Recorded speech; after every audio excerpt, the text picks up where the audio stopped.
So, let's talk about a topic that's most definitely long overdue. And as always in the top below, you can tell what we're talking about today. And this is something I should have been talking about a long time ago, but it kind of, got brought back to light to me because I'm rewatching the season 2, and something Chibi Reviews actually said in one of his videos that it really struck me. Things that were brought to light to me, and now I understand things even more so. And did Sword Art Online Season 1 ruin Sword Art Online Season 2 for a lot of people? Because statistically, you want to go to other anime websites, I just look at viewership, and in general, like Kiss Anime, the subbed for Season 2 versus the dubbed, or not the dubbed, but the subbed for Season 1. Season 2 subbed beats Season 1 subbed by like 13 million views. That's a lot. So when it comes to that, it doesn't really seem like anything's wrong. Like Sword Art Online Season 1 did ruin Season 2, but I think it really did for a lot of viewers that didn't like Season 1 or couldn't bear to stand it. Now let's just go over some flaws with Season 1, which was time skips, lack of character screen time for side characters especially, and at the same time there wasn't much character development, and the character development that was made is kind of just like there. Now, going into Sword Art Online Season 2, a lot of us are going to be like, well, Kirito's still OP, he's still, so strong that doesn't matter who he fights. But the thing with that is, what the anime failed to do, which this is something that should be brought to light to me, and this is going to make sense for a lot of you guys. Sword Art Online Season 1 did not follow Light Novel completely, obviously, as we were aware. The time skips, I think they start off on floor 1, and they're like level 20 the next episode. Now, Kirito trained himself like repeatedly for 2 years. He's in there for 2 years, mind you. Repeatedly. And as we all know, muscle memory will stick with you. And it makes sense that it would stick with you in a virtual reality world too, especially if you're transferring to another virtual reality world. Now, it's like shooting jump shot. You keep doing it, you're going to get better at muscle memory, everything. Your arms will be lined up with your elbows, everything like that. Now, that's the reason why he's still going to get online in Season 2. It's that muscle memory, and that's that repetition that he did in Sword Art Online. Because if you notice, a lot of his movements actually are the same as Season 2. He does a lot of movements that he did in Season 1. Now, in Gun Gale, the acrobatic thing is different. Obviously, the way he swings his sword, everything like that's going to be the same, and that's where the repetition comes into play. Now, what did Sword Art Online Season 2 do great that Season 1 did not do? Simply character development. Sion and Kirito, we actually get drawn to Kirito as a person. We get even more attached to him, not just because, wow, Kirito's badass, can't wait to see him come and beat the shit out of somebody. Now it's like, we actually care about Kirito, because he cares about what he's done, and this is him fighting himself, like, why don't I care? I kill these people. And at the same time, we're kind of like, what are you talking about, Kirito? You're basically destroying yourself mentally just thinking about it.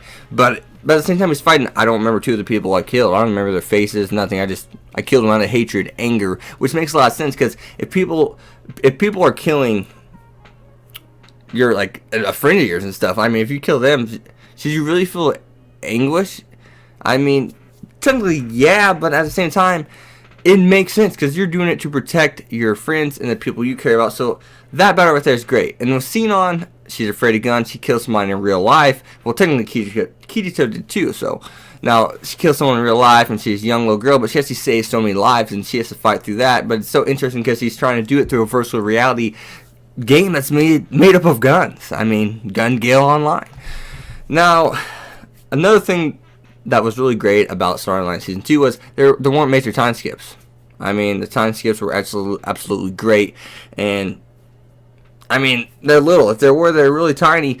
And now these things have been brought to light. The repetition. So let's get that OP thing out of the way, though, like we just did. Just erase the OP thing out of your mind, because that should make what I did state about Kirito's Sword Art Online abilities transferring to Gun Gale Online should make sense to a lot of you. And I mean, in general, he transferred over his skills too, so that should actually make sense. At the same time, look at Red Eye Zaza, aka Death Gun. He's good with the sword, obviously, and he has a sword of his own, and he's good with it, as you see him fighting Kirito, because he did it for 2 years. He repetition. So I mean, if you want to talk about people who are OP, it's not just Kirito if you're going to make the argument. It's the people from Sword Art Online in general. But it should make sense to you once again because they're trapped in there for 2 years. That, I mean, if someone were to be trapped in Sword Art Online compared to someone who wasn't, obviously the one who's trapped in Sword Art Online and literally living their lives in there is going to be better. I mean, especially when they're fighting for their lives. And that's the same thing with Kirito's Sixth Sense. And if you don't know what Sixth Sense is, that's basically his detection skills. So you know when you get that feeling of someone is watching you and all of that. Obviously, if your life's online every time you go outside of a safe zone and Sword Art Online, you're always gonna be thinking. You're always gonna be, you're gonna be keen. You're gonna be literally locked in. You're not gonna be able to relax. So obviously, those skills are gonna be enhanced, and that explains again why it transferred over to Gun Gale Online. Repetition. So obviously the key thing in here is repetition and muscle memory and all that good stuff.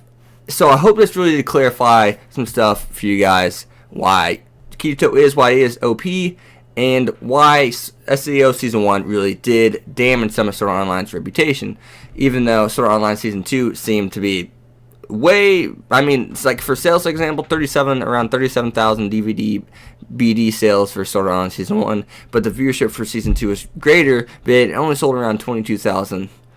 Yeah, around 22,000 BD DVD sales, and I've heard multiple reviewers like Arcada and them saying, hey, I'm going to come back and watch this, simply because, Season 2 is better, but it did not justify the series because of Season 1, but at the same time, I'm probably going to finish watching it because I'm on Season 2 now. Now, what's that going to turn into for Season 3? If Season 3 is done like Season 2 is, I guarantee Sword Art Online blows up.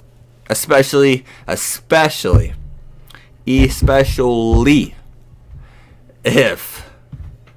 it covers the whole Eliciation arc in the first 25 episodes.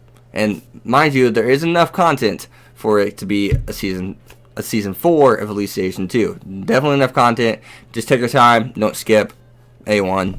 You usually do great. Don't go back to that same mistake you did with Season 1. And Sword Art Online is going to blow this world up. As always, guys, this has been Hex Competitive. Be sure to leave a like, comment, subscribe, and follow me on Twitter at Hex25.